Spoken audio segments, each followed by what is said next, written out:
नमस्कार मित्रों, मैं विकास वर्धन।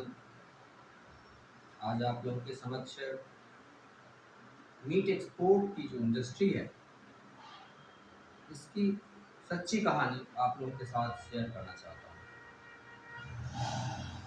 अपने देश में जो डेयरी इंडस्ट्रीज़ है, जो कि स्लॉटर हाउसेस को फीड करती है, और ये स्लॉटर हाउस किस प्रकार से वर्क करते हैं, कितनी क्रूरता से वर्क करते हैं, इसकी एक छोटी सी झलकी गौरी मौलेठी जी एक हैं उत्तराखंड की, जो कि पशुओं के हित में काम करती हैं। उनके एक इंटरव्यू से मैंने देखा, मैं आप लोगों के साथ साझा करना चाहूँगा। उन्होंने कहा कि मैंने बहुत सारे स्लॉटर हाउसेस को विजिट किए और वहाँ पे कितनी क्रूरता से जानवरों को स्लॉटरिंग की जाती है, इसके बारे में मैं बताती हूँ। जब वो गई हुई थी गाजियाबाद के स्लॉटर हाउस विजिट करने के लिए, वहाँ पे उन्होंने देखा कि एक बहुत बड़ा लैरेज है जहाँ पर कि ट्रक से भैंसें लाई जाती हैं। वहाँ पे भैंसों को जमा किया जाता है, एक टिन का सेट लगा होता है, वहीं पे भैंसें जमा की जाती हैं। वहाँ के बाद एक रेस होता है, जिस रेस में कि जानवरों को एक एक करके पुश किया जाता है। जबकि जो भी भैंसें होती है, वह जान रही होती है कि हम यहाँ पे कटने के लिए आए हैं, यहाँ हम मारे जाएंगे। उन्हें इस बात का एहसास होता है और वो भैंस रेसिस्ट करती है, वो पीछे हटती है, वो बहुत स्ट्रेस में होती है, बहुत परेशान होती है, आंखों से आंसू बह रहे होते हैं, लेकिन फिर भी वो भैंसें आगे बढ़ना नहीं चाहती। लेकिन तब फिर जो स्लॉटरिंग करने वाले मैन होते हैं, वो उन्हें बिजली की तार से उसे झटके देते हैं, इलेक्ट्रिक शॉक देते हैं, और इलेक्ट्रिक शॉक से घबरा करके भैंसें आगे बढ़ती है। इस प्रकार से भैंसों को आगे बढ़ा बढ़ा करके वो लोग नॉकिंग बॉक्स के पास ले जाते हैं। नॉकिंग बॉक्स क्या होता है कि वहाँ पर भैंसों के हेड में सामने उन्हें इलेक्ट्रिक शॉक दिया जाता है। इलेक्ट्रिक शॉक देने से भैंसें बेहोश हो जाती है। उसके बाद तब उन्हें काटा जाता है। ऐसा रूल है, ऐसा इंडियन कॉन्स्टिट्यूशन में ऐसा रूल है कि आप पहले उसे भैंसों को बेहोश करेंगे, या फिर अगर बकरा है तो उसे कैलकुलेटेड एम्पियर की करंट देंगे, करंट देकर उसे बेहोश करेंगे, उसके बाद तभी आप उसे काट सकते हैं। लेकिन यहाँ होता कुछ नहीं। जो नॉकिंग बॉक्स होता है उसमें भैंस को ले जाते हैं, उसके ऊपर नंगी तारें छोड़ देते हैं बिजली वाली, तो वो बेहोश तो नहीं होती है, वो इलेक्ट्रोक्यूट हो जाती है। और इलेक्ट्रोक्यूट हो जाने के बाद उसकी गर्दन की नसें काट दी जाती हैं। काट देने के बाद तुरंत उसी पल उनके भैंस के पीछे के दोनों पैरों में चेन लगा करके एक पुली में के सहारे खींच कर ऊपर लटका दी जाती है।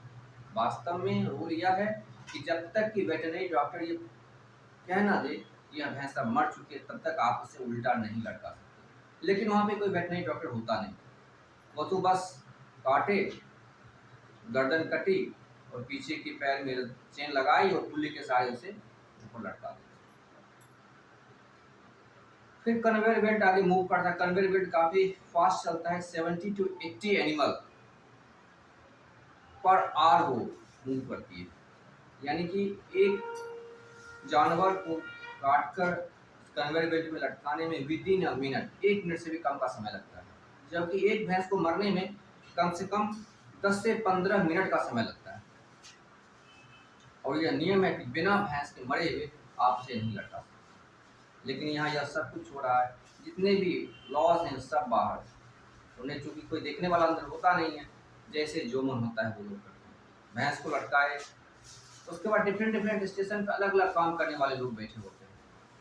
आगे मूव की भैंस तो किसी ने उसका खुर काटा, फिर आगे मूव गई तो किसी का काम है उसे काम है सिर्फ पूंछ काटना, फिर लगातार पूंछ काटे जा रहे हैं, कोई कान काटे जा रहा है, कोई पेट पे चीरा लगाता है, चीरा लगाता है, और फिर उसके जो पूरे चमड़ी होती है उससे एक मशीन के सहारे राउंड करके रोल करके पूरी खाल उतार ली जाती है।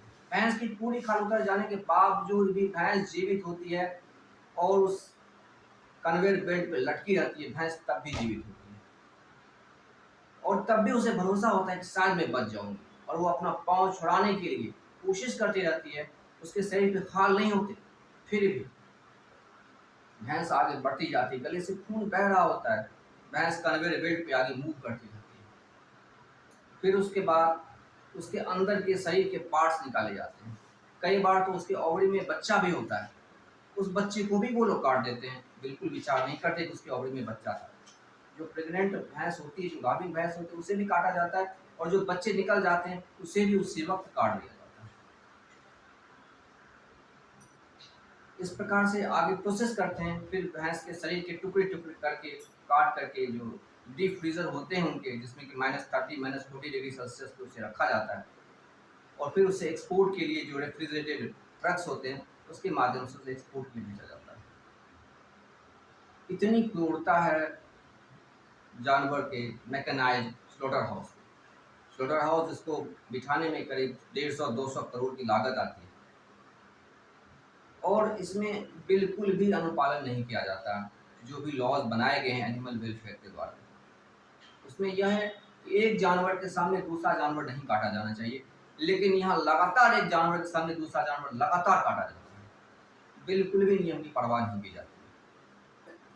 और ये मीट का जो एक्सपोर्ट है, अगर अपने देश के भीतर करें तो भी कुछ क्रूरता घटेगी, लेकिन जब एक्सपोर्ट करते हैं मिडिल एशियन कंट्री या साउथ एशियन कंट्रीज़ में, जो कि काफ़ी बल्क में मीट इंपोर्ट कराते हैं, तो उस कारण से अपने देश में जानवरों की प्रति क्रूरता अत्यधिक बढ़ती है।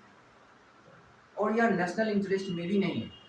ऐसा नहीं है कि यह एक्सपोर्ट करके नेशनल इंटरेस्ट में है, यह नेशनल इंटरेस्ट में भी नहीं है, क्योंकि जब इतने बड़े पैमाने पर हमें मीट एक्सपोर्ट करना होता है तो उतने अधिक संख्या में हमें आर्टिफिशियल ब्रीडिंग करानी होती है। आर्टिफिशियल ब्रीडिंग होती है और बिल्कुल ही कॉमर्शियल तरीके से जानवर को पाला जाता है।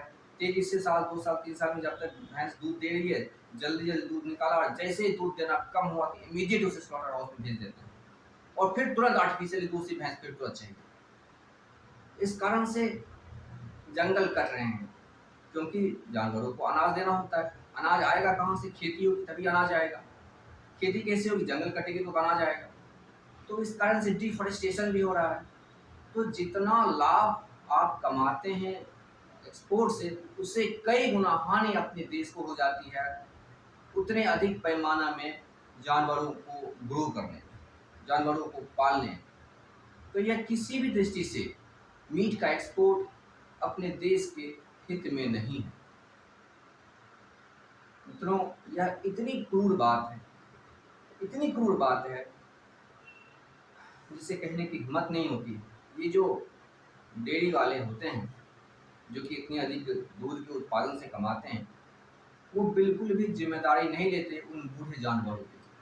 बस जैसे ही दूध देना बंद किए, तुरंत वो भेज देते हैं स्लॉटर हाउस में। और यह बात सिर्फ भैंसों की नहीं है, बिल्कुल सही कहानी है। इक्वली वो लोग गाय के साथ भी यही बर्ताव करते हैं।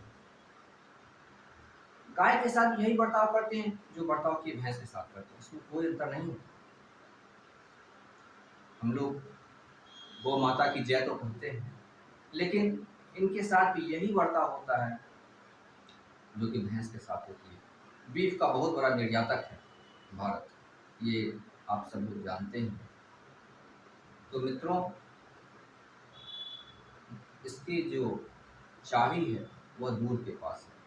हमें दूध का कंजम्पशन छोड़ना होगा और फल पे शिफ्ट होना होगा, ताकि जब दूध की मांग घटेगी तो ऑटोमेटिकली स्लॉटर हाउस कम हो जाएंगे, क्योंकि तब जानवरों का पालन, आर्टिफिशियल ब्रीडिंग, ये चीज़ें कम हो जाएगी। इस संबंध में और बहुत सारी बातें जो कि आप इंटरनेट पे सर्च कर सकते हैं। इस संबंध में बहुत सारी दर्दनाक बातें, बहुत सारे वीडियोज़ हैं जो कि किस प्रकार से जानवरों का वध किया जाता है, जो कि देखा नहीं जाता, इतनी क्रूर होती हैं। और जो मांस खाने वाले होते हैं वो ना जाने कितने तर्क दे रहे होते हैं कि मांस क्यों खाना चाहिए, ये है वो है, लेकिन उसके पीछे कितनी क्रूरता छुपी हुई है, इस क्रूरता के बारे में कभी बात नहीं। उनके प्रति कोई संवेदना ही नहीं होती है कि इतनी क्रूरता के साथ जो भोजन उनके पास आ रहा है, उनके थाली में जो भोजन है वह कितनी क्रूरता से होकर गुजरा है, और उस भोजन को खाकर खुद को गौरवान्वित महसूस करते हैं। आशा करता हूँ मित्रों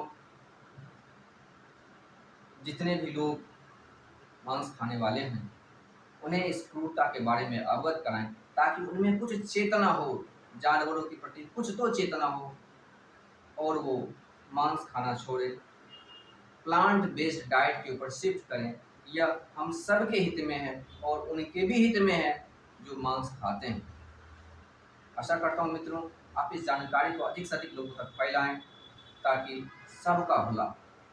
सर्वे भवन्तु सुखिनः, सर्वे सन्तु निरामया, सर्वे भद्राणि पश्यन्तु मा कश्चित् दुर्घटः। वीडियो पसंद आए तो चैनल को सब्सक्राइब करें, अपने मित्रों के साथ शेयर करें। बहुत बहुत धन्यवाद।